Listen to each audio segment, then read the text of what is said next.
মানুষ যত বেশি ভোট দিয়েছেন সরকার তত জলদি বদলেছে। প্রথম দফাতে যে ভোট পড়েছে তা 91.40%, যেটা নজিরবিহীন পশ্চিমবঙ্গের ক্ষেত্রে।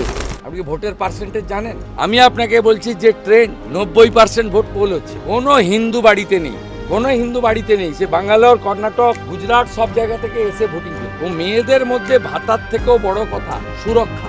উত্তর দিনাজপুর 90% ছাপিয়ে গিয়েছে, ঝাড়গ্রাম 90% ছাপিয়ে গিয়েছে, পূর্ব মেদিনীপুর 90% ছাপিয়ে গিয়েছে। অর্থাৎ এতগুলো জেলাতে 90%-এর অধিক ভোট পড়া কার্যত বোঝা যাচ্ছে তৃণমূল কংগ্রেসের যে বিরোধী ভোটটা সেটা কোথাও গিয়ে একাত্ম হচ্ছে। সরকার বিরোধী ভোট বা সাইলেন্ট ভোট 2011 সালে আমরা দেখে এসেছিলাম। এবার 2026 সালেও কি সেটা দেখতে চলেছি? এটা নিয়ে এখন প্রশ্ন। কারণ প্রথম দফার নির্বাচনের পরবর্তী সময় দাঁড়িয়ে আমাদের কাছে যে তথ্য এসে পৌঁছাচ্ছে তাতে আমরা একটা বিষয় স্পষ্ট হয়ে গিয়েছি যে এই মুহূর্তে ওয়েস্ট বেঙ্গলে ফেজ 1-এ ভোট পড়েছে 91.40%। আবারও বলছি 91.40%। প্রতিবার আমরা 80, 85 বা তার পাশাপাশি 75, 79 এই শতাংশ ভোট পড়তে দেখি, সেটা লোকসভা হোক, সেটা বিধানসভা হোক বা অন্যান্য বিভিন্ন নির্বাচন হোক। কিন্তু এক্ষেত্রে দাঁড়িয়ে 2026-এর নির্বাচন একটা অদ্ভুত একটা জায়গায় গিয়ে পৌঁছেছে। 2011 সালে যা ঘটেছিল 2026-এ কি একই ঘটনা পুনরাবৃত্তি ঘটতে চলেছে? কারণ 2026-এ একইভাবে প্রায় 90 থেকে 91% ভোট পড়েছিল গোটা পশ্চিমবঙ্গ জুড়ে। এবং এক্ষেত্রে দাঁড়িয়েও আমরা দেখতে পাচ্ছি প্রথম দফাতে যে ভোট পড়েছে তা 91.40%, যেটা নজিরবিহীন পশ্চিমবঙ্গের ক্ষেত্রে। এবং তার পাশাপাশি একটা বিষয় খুব গুরুত্বপূর্ণ, যারা এসআইআর-এ যাদের নাম উঠেছে, পরবর্তী প্রজন্ম যাতে এই ভোটার তালিকায় নাম থাকে সংশ্লিষ্ট পরিবারগুলোর বা ব্যক্তিদের, সেই কারণের জন্য প্রত্যেকেই ভোট দিতে গিয়েছেন। ফলে এসআইআর একটা ইতিবাচক ভূমিকা পালন করেছে ভোট ফেলার ক্ষেত্রে। অন্যদিকে দাঁড়িয়ে সরকার বিরোধী বিভিন্ন মনোভাবও কার্যত এই ভোটে প্রতিফলিত হচ্ছে এমনটা মনে করছে সংশ্লিষ্ট মহল। কারণ এই পরিমাণ ভোট সাম্প্রতিককালে পশ্চিমবঙ্গে পড়েনি, পশ্চিমবঙ্গের কোনো নির্বাচনে পড়েনি। আবারও সংখ্যাটা বলছি 91.40%, যেটা সময়ের সঙ্গে সঙ্গে হয়তো আরো বাড়বে এবং সেই মতো তথ্য নির্বাচন কমিশনের তরফে দেওয়া হবে। এই মুহূর্তে যা তথ্য আমার কাছে এসে পৌঁছাচ্ছে তাতে করে ঝাড়গ্রামে মোট ভোট পড়েছে 91.72%। ঝাড়গ্রামে ভোট সংখ্যাটা আপনারা অবাক হয়ে যাবেন, 91.72%। কালিম্পং 82.89%। হ্যাঁ, পাহাড়ি এলাকাতে একটু ভোট কম পড়ে, কিন্তু কালিম্পং এর ক্ষেত্রে আমরা যদি দেখি প্রতিবার ভোট পড়ে 60, 65, 70 থেকে 75 ম্যাক্সিমাম, কিন্তু এবারে সেই ভোট ছাপিয়ে গিয়েছে 82.89%। মালদার ক্ষেত্রে দেখতে পাচ্ছি 91.78%। আবারও বলছি মালদায় 91.78%। এই মালদাতে মোথাবাড়ি সহ বিভিন্ন ঘটনা ঘটেছে এবং সংশ্লিষ্ট ঘটনার জেরে কার্যত হিন্দু মুসলমান ভোট বিভক্ত হয়ে গিয়েছে। এই অবস্থায় দাঁড়িয়ে অ্যান্টি তৃণমূল ভোট কার্যত হিন্দুদের ভোটেই প্রতিফলিত হতে পারে এমনটা বিভিন্ন মহল মনে করছে।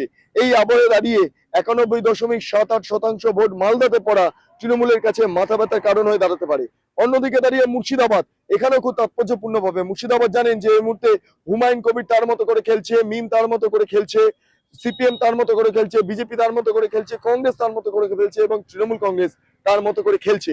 এই এত খেলার মাঝে ভোটটা কোন দিকে যাবে সেদিকে একটা সংশয় রয়েছে। ঠিক একই সঙ্গে মুর্শিদাবাদে একটা সাম্প্রদায়িক পরিস্থিতি তৈরি হয়েছিল, যার জেরে আবারও বলছিলাম মুসলিম এবং হিন্দু ভোট বিভক্ত হয়ে গিয়েছিল।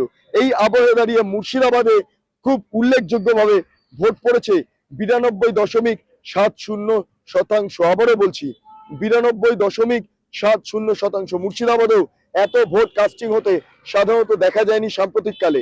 এবার চলে যাব পশ্চিম বর্ধমান। পশ্চিম বর্ধমানের ক্ষেত্রে ভোট পড়েছে 88.90%। এটাও ভাবনার বিষয়। বর্ধমান খুব গুরুত্বপূর্ণ জায়গা, তৃণমূলের একটা সেফ সিট হিসেবে দেখা হয়, সেফ জেলা হিসেবে দেখা হয়। সেখানেও বর্ধমানে আমরা দেখতে পাচ্ছি পশ্চিম বর্ধমান 88.90% এবং তার পাশাপাশি পশ্চিম মেদিনীপুরের তালিকায় এই মুহূর্তে ছুটে আসছে।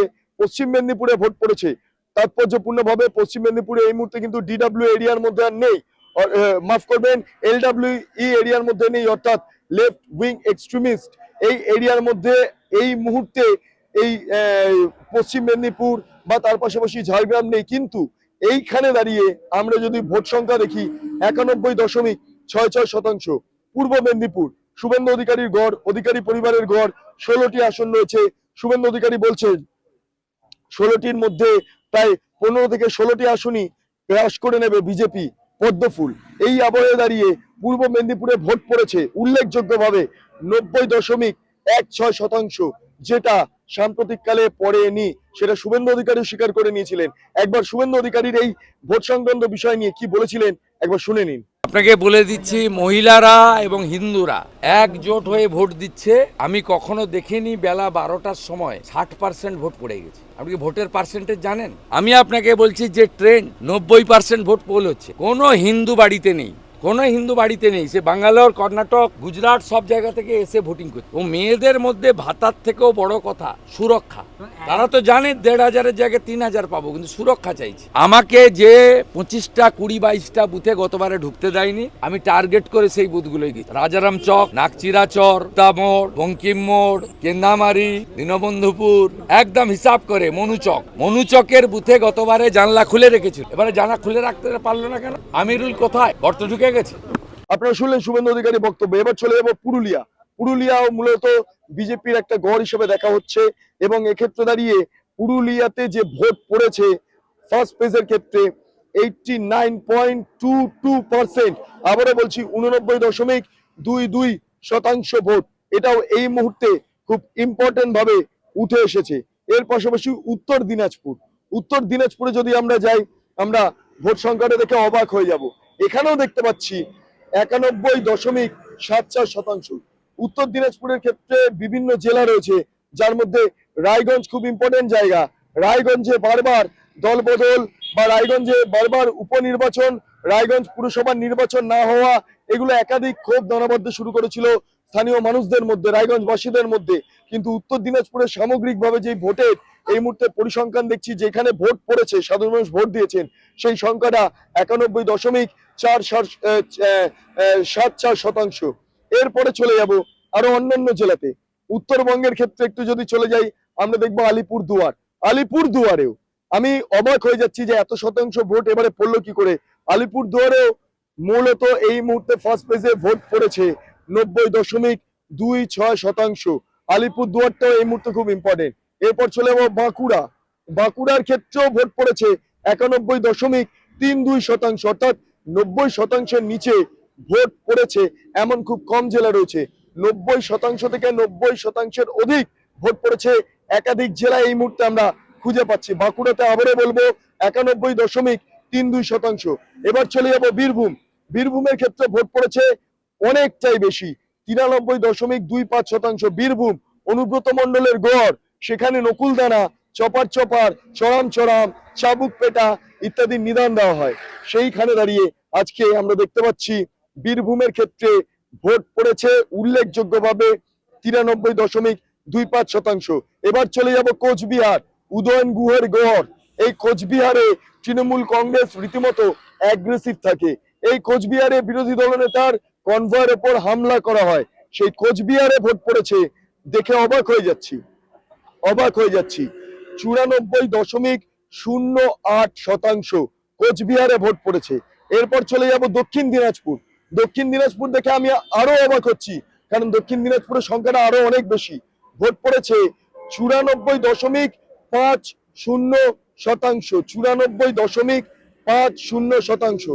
এবার চলে যাব দার্জিলিং, পাহাড়ি এলাকা। আবারও বলছি, পাহাড়ি এলাকায় ভোট সাধারণত কম পড়ে। এক্ষেত্রে দাঁড়িয়ে পাহাড়ি এলাকার মধ্যে দার্জিলিং এ ভোট পড়েছে 87.86%, যেটা কার্যত নজিরবিহীন একটি ভোটের পরিসংখ্যান বা প্রদত্ত ভোটের পরিসংখ্যান, এমনটা সংশ্লিষ্ট মহল মনে করছে। এরপর জলপাইগুড়িতে চলে যাচ্ছি। জলপাইগুড়িতে ভোট পড়েছে 92.77%।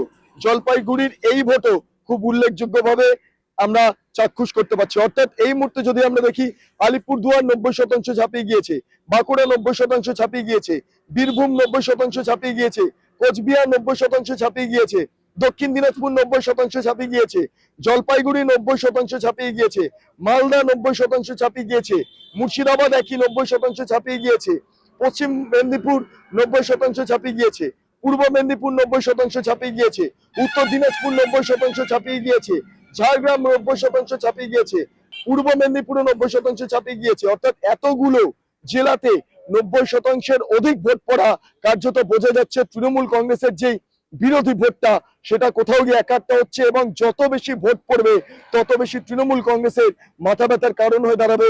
এটা অনেক আগেই অনেক রাজনীতিবিদরা আঁচ করতে পেরেছিলেন, এবং এটাই ইতিহাস এবং এটাই বাস্তব, এটাই পরিসংখ্যান। 2011-তেও তাই দেখা গিয়েছে, মানুষ যত বেশি ভোট দিয়েছেন সরকার তত জলদি বদলেছে।